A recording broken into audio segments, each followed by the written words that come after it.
Hello student, your welcome on math science channel site. देखिए, आज हम प्रश्नावली 1.1 को क्लियर करेंगे इस वीडियो में। प्रश्नावली 1 का नाम है आपकी का वास्तविक संख्या। तो देखिए, इस प्रश्नावली में जो कुछ काम आने वाले थे वो हमने पिछली वीडियो में क्लियर कर लिए। तो देखिए, हमने भाज्यता के नियमों को पढ़ा था। उन भाज्यता के नियमों का प्रयोग इस प्रश्नावली में होगा जब हम किसी संख्या के अभाज्य गुणनखंड करेंगे तब। और इसमें काम आएगा आपका दो संख्याओं और उनके एचसीएफ और एलसीएम में जो संबंध होता है वो भी काम आएगा। उसको भी हम आज इसी वीडियो में पढ़ लेंगे। तो इससे पहले हमको अंकगणित की आधारभूत प्रमेय पढ़नी है। अंकगणित की आधारभूत प्रमेय क्या होती है, इसी के बारे में हम चर्चा करेंगे। पहले जो इस वीडियो को पहली बार देख रहा है वो इस चैनल को सब्सक्राइब कर लीजिए ताकि मेरी प्रत्येक वीडियो को नोटिफिकेशन आप सभी तक पहुंच जाए। तो देखिए, वीडियो स्टार्ट करते हैं। सबसे पहले हमको इसके अंदर पढ़ना होगा अंकगणित की आधारभूत प्रमेय क्या है। तो जो बोर्ड की एग्जाम में 1 नंबर का सवाल आएगा तो आपका यहीं से भी 1 नंबर का सवाल बना सकता है कि अंकगणित की आधारभूत प्रमेय लिखिए। तो देखिए, अंकगणित की आधारभूत प्रमेय कक्षा 10 में पढ़ने वाले सभी छात्र छात्राओं को याद होनी चाहिए। तो देखिए, अंकगणित की आधारभूत प्रमेय है आपकी प्रत्येक भाज्य संख्या को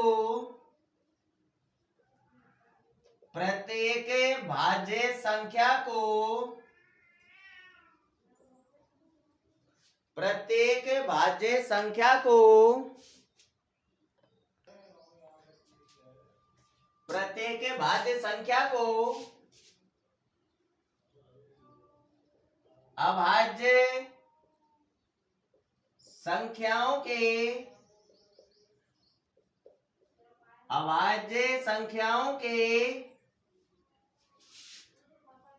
गुणनफल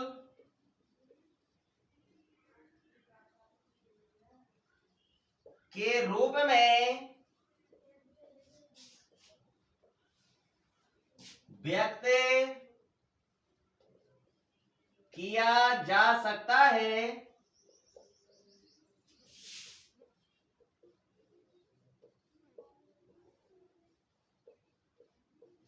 तथा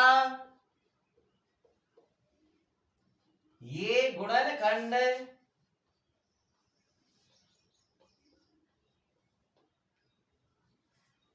अद्वितीय होते हैं।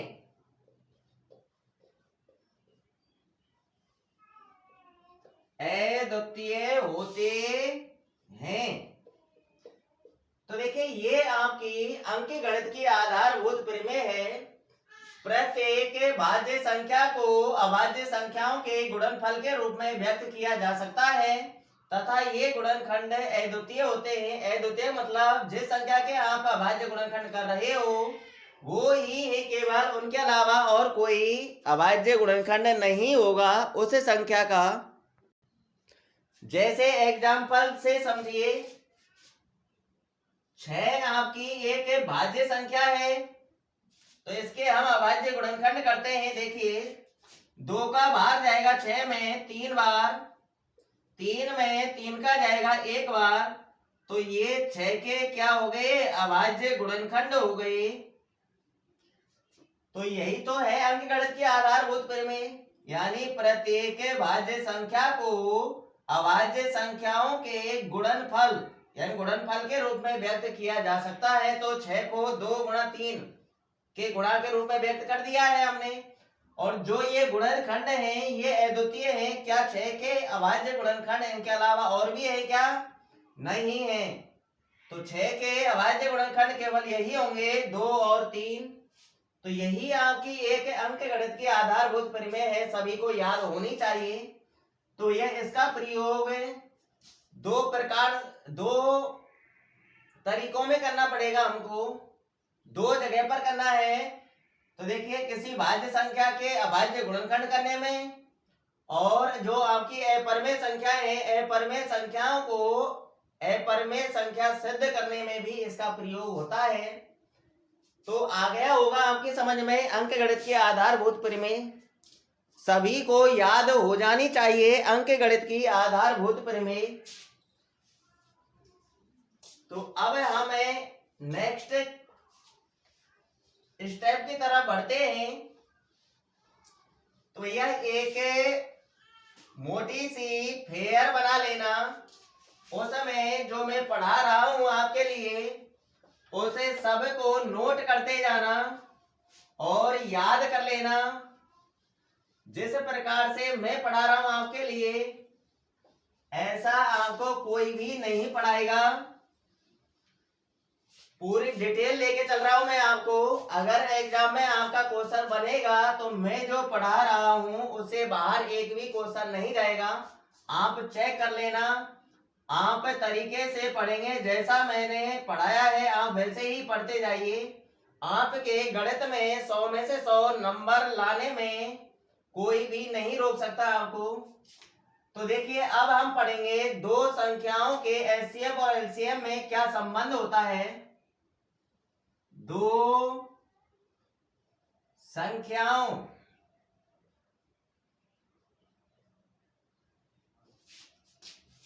ए और बी के एचसीएफ यानी में से तथा एलसीएम लेस में संबंध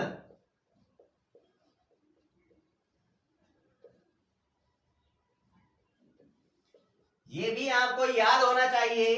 प्रश्नावली 1.1 को शुरू करने से पहले हमको ये याद होना चाहिए। तो देखिए दो संख्याओं ए और बी के एचसीएफ तथा एलसीएम में संबंध।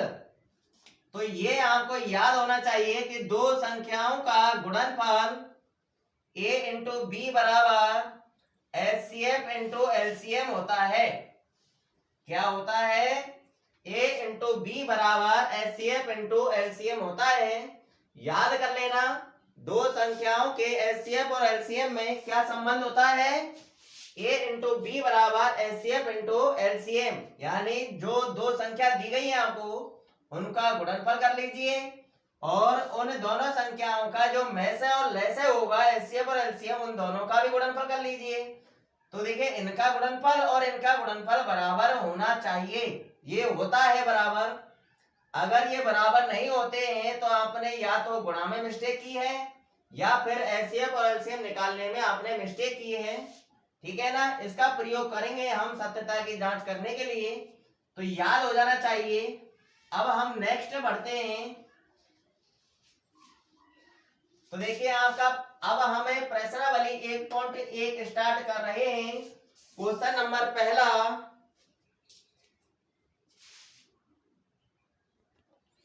पहला क्वेश्चन आपके सामने है। देखिए पहला क्वेश्चन आपका ये है निम्नलिखित संख्याओं को, निम्नलिखित का मतलब नीचे लिखी गई संख्याओं को, जो ये संख्या लिखी हुई है इन संख्याओं को अभाज्य गुणनखंडों के गुणनफल के रूप में व्यक्त कीजिए। क्या करना है हमको? इन संख्याओं को अभाज्य गुणनखंडों के गुणनफल के रूप में व्यक्त करना है। तो देखिए पहली संख्या है आपकी 140, दूसरी संख्या है 156, तीसरी है 3825, चौथी है आपकी 5005, पांचवी है 7429। तो मैं आपको इन पांचों संख्याओं में से कोई दो संख्याओं को सॉल्व करके बता रहा हूं। तो तीन संख्याओं को, जो तीन संख्या बचेंगी उनको आप खुद स्वयं सॉल्व करना। ठीक है ना। तो देखिए हम एक बार पहला क्वेश्चन कर लेते हैं। तो 140 क्या है? 140। तो 140 के अभाज्य गुणनखंड करने हैं। जो मैंने आपको भाज्यता के नियम सिखाए थे पिछली वीडियो में उनका प्रयोग अब यहाँ होने वाला है। देखिए अब इस संख्या का इकाई अंक, पहले हमको 2 से जांच करनी है कि संख्या में 2 का भाग जाएगा या नहीं जाएगा। फिर हम 2 से अगली अभाज्य संख्या पर पहुंचेंगे। जब हम अभाज्य गुणनखंड करते हैं तो केवल अभाज्य संख्याओं का ही भाग देना है हमको, भाज्य संख्याओं का भाग नहीं देना है। तो देखिए 2 की जांच करनी है। पहले इकाई अंक 0 है तो 2 का भाग जाएगा। 2 का भाग कब कब जाता है? जब इकाई अंक 0, 2 4 6 8 होता है तब हमारा 2 का भाग जाता है। तो देखिए 2 का भाग जा रहा है तो 2 का भाग देंगे हम इसमें। 2 का भाग 140 में दे लीजिए, 70 बार जाएगा। कितनी बार जाएगा? 70 बार। अब 70 का भी इकाई अंक 0 आ गया तो इसमें भी 2 का भाग जाएगा। तो 2 का भाग देंगे हमें, 35 बार जाएगा। अब 35 का इकाई अंक 5 आ गया है इसलिए 2 का भाग नहीं जाएगा। अब हम 2 से अगली अभाज्य संख्या पर पहुंचते हैं, 3 पर। 2 से अगली अभाज्य संख्या क्या होगी? 3। तो यहाँ पर हमको 3 की जांच कर लेनी है। कैसे? भाज्यता के नियम में पढ़ाया था मैंने कि संख्या के अंकों का योग करना है हमको, फिर उसमें 3 का भाग देना है। अंकों का योग कीजिए, 5 और 3 कितना होगा? 8 होगा।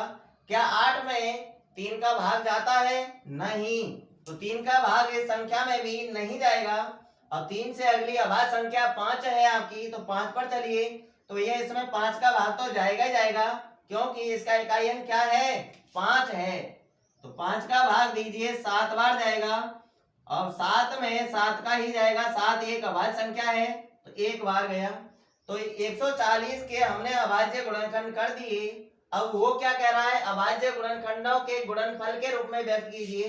तो इनको गुणनफल के रूप में और व्यक्त करना है आपको। तो नीचे लिख देना है आपको 140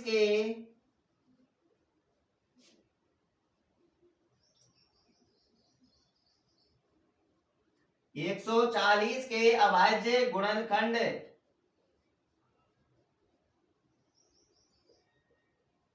बराबर इनको लिख लीजिए। तो ये देखिए 2 कितनी बार आया है? 2 बार आया है तो इसकी घात बना देनी है आपको। तो 2 की घात 2 लिख देनी है। कोई संख्या जितनी बार आती है उसकी घात उतनी ही लिखनी है हमको। 2 यहाँ पर 2 बार आया है तो 2 की घात 2 लिख देंगे और सबको गुणा में लिखना है। आगे देखिए 5 एक बार है तो 5 लिख देंगे, इंटू 7 एक बार है तो 7 लिख देंगे। तो हमने 140 के अभाज्य गुणनखंडों को गुणनफल के रूप में व्यक्त कर दिया। तो बोर्ड की एग्जाम में आपसे ऐसा सवाल पूछेगा तो 1 नंबर का सवाल आएगा आपकी एग्जाम में, तो अच्छी तरीके से समझ लेना। अब मैं आपको ये चौथी संख्या बता रहा हूं, 5005। इसके अभाज्य गुणनखंड करने हैं और उनको गुणनफल के रूप में लिखना है। 140 हो गया ना आपका कंप्लीट। अब 5005 को इधर देख लीजिए। चौथा क्वेश्चन है आपका। तो 5005 के हम अभाज्य गुणनखंड कर लेंगे। देखिए सबसे पहले हमको 2 की जांच करनी है। इकाई अंक 0 2 4 6 8 में से नहीं है इसलिए इसमें 2 का भाग नहीं जाएगा। 2 से आगे बढ़िए 3 पर। 3 के लिए अंकों को जोड़िए, 5 और 5 10, 10 में 3 का भाग नहीं जाता इसलिए 3 का भी भाग इस संख्या में नहीं जाएगा। 3 से अगली अभाज्य संख्या 5 है तो इस संख्या का इकाई अंक 5 है तो इस संख्या में 5 का भाग जाएगा। 5 का भाग दीजिए, 5 का भाग जाएगा आपका 1001 बार। कितनी बार जाएगा? 1001 बार। अब इस संख्या का इकाई अंक 1 आ चुका है इसलिए अब इसमें 5 का भाग नहीं जाएगा। अब हम 5 तक पहुंच गए। अब 1001 की जांच करनी है कि इस संख्या में किसका भाग जाएगा। अब 5 से बैक नहीं आना, आपको आगे ही बढ़ना है। अगर 2 का 3 का भाग जाना होता इसमें तो पहले ही चला गया होता, ठीक है ना। तो 5 से अगली अभाज्य संख्या क्या है? 7। तो 7 की जांच कीजिए। 7 के लिए मैंने आपको बताया कि इकाई अंक का 2 गुना घटाना है शेष बचे अंकों से। जो संख्या बनी है उसमें से तो 1 को छोड़ दो तो शेष अंकों से क्या संख्या बन रही है आपकी? 100 से 100 बन रही है। क्या बन रही है? 100 में से घटाना है 1 का 2 गुना। तो 1 का 2 गुना क्या होगा? 2 होगा। 100 में से 2 घटा दीजिए, क्या आएगा? 98 आएगा।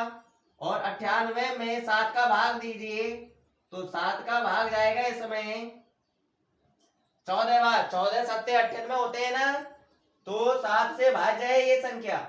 इस संख्या में किसका भाग जाएगा? 7 का। दीजिए, अलग से दे लेना, डायरेक्ट नहीं लगता है। तो 7 का भाग 10 में देंगे, 1 बार जाएगा। 7 एकम 7, फिर 3 बचेंगे, 0 को उतारेंगे 30 होगा। 30 में 4 बार जाएगा, 7 चौका 28, 2 बचेंगे, 1 को उतारें 21 होगा, 21 में 3 बार जाएगा, कितनी बार जाएगा? 3 बार, 7 के 21। अब संख्या आ गई यहाँ की 143। अब इसकी भी जांच करो, क्या इसमें 7 का भाग जाएगा या नहीं? तो कीजिए, 14 में से, यानी इकाई अंक का 2 गुना घटाना है 14 में से, तो 14 में से 3 का 2 गुना घटाओ 6, 14 में से 6 घटाएंगे तो कितने बचेंगे? 8, और 8 में 7 का भाग नहीं जाता, इसलिए इस संख्या में 7 का भाग नहीं जाएगा। अब 7 से अगली अभाज्य संख्या पर पहुंच जाइए, क्या है आपकी? 11 है, तो 11 का भाग जाएगा इसमें, तो 11 का भाग दीजिए, 11 का भाग देखिए, 11 एकम 11, 3 बचेंगे, 3 को उतारेंगे, 11 तिया 33, यानी 13 बार जाएगा, दे लेना भाग। और 13 एक हमारी अभाज्य संख्या है, इसलिए 13 में 13 का ही जाएगा। तो हमने 5005 के अभाज्य गुणनखंड कर लिए। इन अभाज्य गुणनखंडों को गुणनफल के रूप में लिखना है, बस हो जाएगा अपन का सॉल्व। तो यहां पर लिख देंगे हमें 5005 के अभाज्य गुणनखंड, अभाज्य गुणनखंड मैं पूरा शब्द नहीं लिख रहा हूं क्योंकि जगह की शॉर्टेज है इधर। अब देखिए गुणनखंड में बराबर में क्या लिखना है? इनको, जो हमने ये अभाज्य गुणनखंड किए हैं, इनको गुणा के रूप में लिखना है बस। 5 एक बार है तो एक बार लिख लेंगे, 7 एक बार है तो एक बार, 11 एक बार, इंटू में 13 एक बार, क्या आएगा? 5 गुणा 7 गुणा 11 गुणा 13। तो हमने क्या सीखा इसमें? संख्याओं को, यानी भाज्य संख्याओं को अभाज्य गुणनखंडों के गुणनफल के रूप में लिखना सीखा। अभाज्य गुणनखंडों के गुणनफल के रूप में क्या सीखा? लिखना सीखा। भाज्यता के नियमों की सहायता से इनके अभाज्य गुणनखंड होंगे। इसलिए मैंने आपको पिछली वीडियो में यही कहा था कि भाज्यता के नियम आपको याद होने चाहिए। अब हम नेक्स्ट क्वेश्चन की तरफ बढ़ते हैं। 3 क्वेश्चन बचे हैं, उनको तुम्हें स्वयं करना। अगर कोई क्वेश्चन नहीं होता है 3 बचे क्वेश्चनों में से तो कमेंट कर देना, मैं सॉल्व कर दूंगा। दूसरा क्वेश्चन आपके सामने देखिए, पूर्णांकों के निम्नलिखित युग्मों के, जो ये नीचे लिख रहे हैं ये युग्म, इनके बारे में कह रहा है। पूर्णांकों के निम्नलिखित युग्मों के एचसीएफ और एलसीएम ज्ञात कीजिए। इन युग्मों के हमको क्या निकाले भैया? एचसीएफ और एलसीएम निकालने हैं, में से और ले से। फिर आगे कह रहा है तथा इसकी जांच कीजिए, कि जांच भी करनी है हमको। क्या जांच करनी है? देखिए, 2 संख्याओं का गुणनफल बराबर एचसीएफ इंटू एलसीएम है, यानी इन दोनों संख्याओं का गुणा करना है, और जो हम एचसीएफ और एलसीएम निकालेंगे उनका भी गुणा करना है। तो दोनों बराबर आना चाहिए, ये हमको जांच करनी है। तो देखिए हल में पहला क्वेश्चन देखिए, पहला ही अपन सॉल्व कर लेते हैं पहले। तो हमको क्या करना है? 26 और 91 का में से और ले से, यानी एचसीएफ और एलसीएम निकालना है। तो सबसे पहले हम एचसीएफ निकालते हैं। क्या निकालते हैं? एचसीएफ। तो एचसीएफ निकालने के लिए जितनी भी संख्या होती हैं और उनका आप एचसीएफ निकाल रहे हो, तो उन सभी संख्याओं के अभाज्य गुणनखंड अलग अलग करने हैं हमको। कैसे करने हैं? अलग अलग करने हैं। तो यहाँ पर तो 2 ही संख्या दी हुई है, 26 और 91। तो 26 और 91 के अभाज्य गुणनखंड हमको अलग अलग ही करना होगा। तो देखिए हम पहले 26 के अभाज्य गुणनखंड कर लेते हैं। इकाई अंक 6 है, 26 का 2 का भाग जाएगा, कितनी बार जाएगा? 13 बार जाएगा। 13 एक अभाज्य संख्या है, इसलिए 13 में 13 का ही भाग जाएगा एक बार। तो 26 के अभाज्य गुणनखंड हो गए। अब हम 91 के कर लेते हैं। इकाई अंक 1 है, इसलिए 2 का भाग नहीं जाएगा इसमें। 2 से अगली अभाज्य संख्या 9, 2 से अगली अभाज्य संख्या 3 है, अंकों को जोड़िए, 9 और 1 10, 10 में 3 का भाग नहीं जाता, इसलिए 91 में भी 3 का भाग नहीं जाएगा। 3 से अगली अभाज्य संख्या 5, इकाई अंक 1 है, 5 का भाग नहीं जाएगा। क्या होना चाहिए 5 के लिए? 0 या 5। 5 से अगली अभाज्य संख्या 7, तो 7 की जांच करो, इकाई अंक का 2 गुना घटाओ 9 में से, तो 9 में से 2 घटाएंगे तो कितने बचेंगे? 7, और 7 7 से विभाज्य है, तो 7 का भाग जाएगा ये 91 में, तो 7 का भाग दीजिए 13 बार जाएगा। कितनी बार जाएगा? 13 बार। 13 7 91 होते हैं ना, अब 13 में 13 का ही जाएगा एक बार। तो देखिए हमने अभाज्य गुणनखंड कर लिए, अब हमको जोड़ा बनाना है। ऐसी संख्याओं का जोड़ा बनेगा जो दोनों में मौजूद है। तो देखिए 2 यहाँ पर है, यहाँ नहीं है, तो 2 का जोड़ा नहीं बनेगा। 7 यहाँ है, यहाँ नहीं है, तो 7 का भी जोड़ा नहीं बनेगा। तो दोनों जगह एक ही संख्या है आपकी 13। क्या है? 13। तो जोड़ा केवल एक संख्या का बना है 13 का। जितनी भी संख्याओं का जोड़ा बनता है उन संख्याओं का हम गुणा करते हैं, वही हमारा HCF होता है। क्या होता है? HCF। यहाँ पर एक ही जोड़ा बना है 13 का, तो HCF केवल 13 ही होगा। अगर और भी जोड़ा बन जाते तो जितनी संख्याओं का जोड़ा बनता है उनका क्या करना होता है? हमको गुणा करना होता है। गुणा करने पर जो आता है वही हमारा HCF होता है। आ गया होगा समझ में? यहाँ पर जोड़ा केवल 13 का बना है, एक ही संख्या का, इसलिए एक ही संख्या हमारी में से होगी HCF 13। देखिए कभी कभी क्या होता है कि हमारा एक भी जोड़ा नहीं बनता है। अगर जोड़ा एक भी नहीं बनता है तो वहां पर HCF 1 लिखना है, आपको 0 नहीं लिखना। ठीक है ना? एक सभी संख्याओं का गुणनखंड होता है, इसलिए एक भी जोड़ा नहीं बने तो HCF वहां पर 1 लिखना है। अब हम इन दोनों संख्याओं का LCM निकालेंगे। LCM निकालने के लिए हमको इन दोनों संख्याओं के अभाज्य गुणनखंड एक साथ करने हैं। कैसे करने हैं? एक साथ।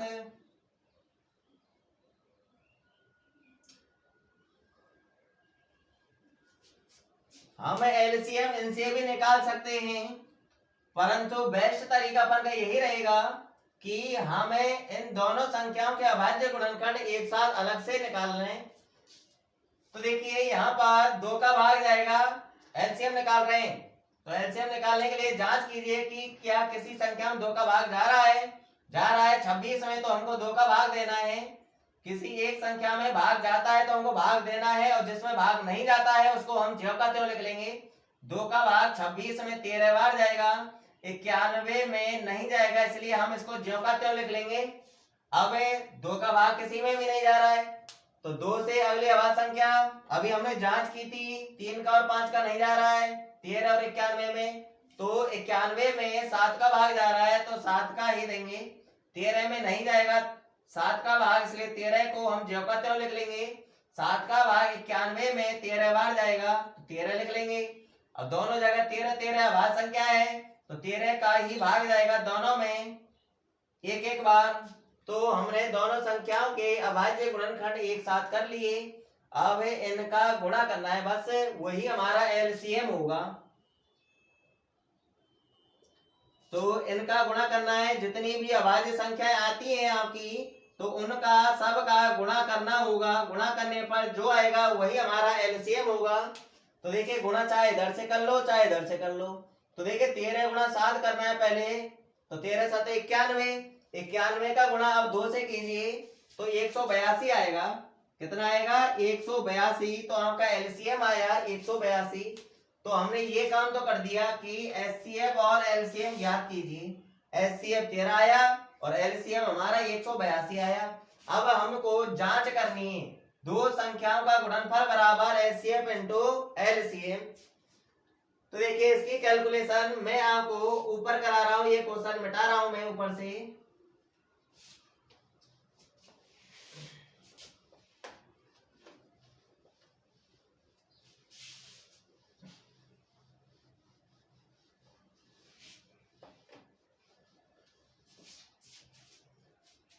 देखिए आगे क्या करना है, हमको लिख देना है कि सत्यता की जांच करने पर, क्या लिख देना है? सत्यता की जांच करने पर, अतः सत्यता की जांच करने पर। अब सत्यता की जांच क्या करनी है वो लिख दो। हमको जांच करनी है कि दो संख्याओं का गुणनफल बराबर एचसीएफ इंटू एलसीएम। अब दो संख्याओं को हम ए और बी मान लेंगे, तो हिंदी में लिख के हम इस प्रकार से भी लिख लेंगे ए इंटू बी बराबर H C F into L C M. ठीक है। अब ए की जगह ए का मान लिख दो, बी की जगह बी का मान लिख दो। ए एक संख्या लिख दो पहली, बी की जगह दूसरी संख्या लिख लो। तो देखिए ए की जगह पर हम लिख देंगे 26। यही है आपकी दो संख्या दी हुई है जो, और दूसरी दी हुई है आपकी 91 बराबर एचसीएफ आपका आया था 13 है, तो 13 लिख देंगे इंटू एलसीएम की जगह पर एलसीएम लिख देंगे 182 आया था। अब इनका हम गुणा कर लेंगे। देखिए 13 का गुणा 2 से कर लीजिए, 13 दूना 26 और 13 गुणा 8 करो, 13 8 कितने होते हैं 104। कितने होते हैं 104। और हासिल कितने लगी थी 2। हासिल कितनी लगी थी 2 हासिल लगी थी। 104 और 2 कितने हो गए 106। 106 का 6 का हासिल 10। 13 गुणा 1 करेंगे 13, 13 और 10 जोड़ेंगे तो 23 आएगा। ऐसे ही 26 गुणा 91 करना है, इन दोनों का गुणनफल भी यही आएगा 2366। तो दोनों पक्ष से बराबर आ गए ना, तो ये हमारी सत्यता की जांच हो गई। ऐसा क्वेश्चन आपसे बोर्ड की एग्जाम में 2 नंबर का या 3 नंबर का पूछेगा। ठीक है ना, तो सही ढंग से देख लेना। और 2 क्वेश्चन बच गए हैं दूसरे क्वेश्चन में, तो उन क्वेश्चनों को तुम स्वयं करना, इसी मेथड से ही करना और यही नियम अपनाना है आपको। और सॉल्व करने के बाद कमेंट करके बताइए कि आपने सॉल्व किया है या नहीं किया है। लापरवाही नहीं करनी है आपको, सवाल हल करने हैं तो करने ही हैं। ठीक है ना। अब मिलते हैं हम नेक्स्ट वीडियो में। वीडियो अच्छी लगी हो तो लाइक कर दीजिए भैया, और जितना हो सके इस वीडियो को ज़्यादा से ज़्यादा लोगों में शेयर कर दीजिए, वो भी पढ़ लेंगे। जब तक के लिए ऑल द बेस्ट।